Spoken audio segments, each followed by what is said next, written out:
హల్లెలూయా. ఈ దిన వాక్యము 6వ తారీఖు 3వ నెల 2026వ సంవత్సరం. మన దేవుడిస్తున్న చక్కటి మాట కొలస్సీయులకు రాసిన పత్రిక 2వ అధ్యాయము 4వ వచనం.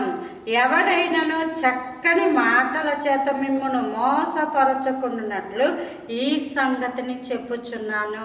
చూసారా, దేవుడు అంటున్నాడు చక్కని మాటల చేత మోసపోకూడదు. సృష్టి ప్రారంభము నుండి సృష్టి అంతము వరకు ఈ మాటలే, మోసపూరితమైన మాటలే ఏలుబడి చేస్తూ ఉన్నాయి.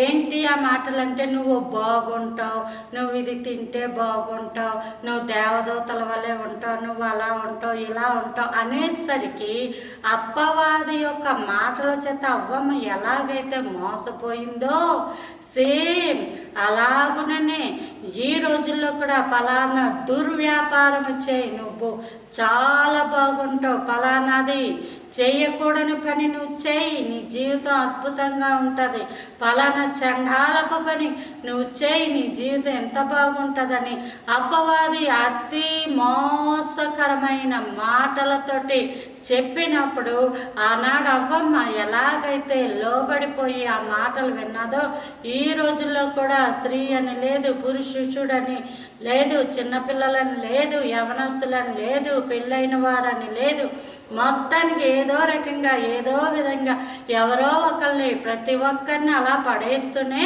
అపవాది ఉన్నాడు.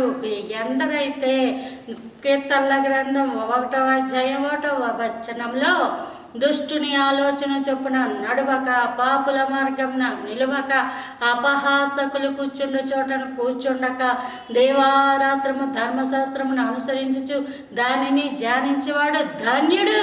అంతే.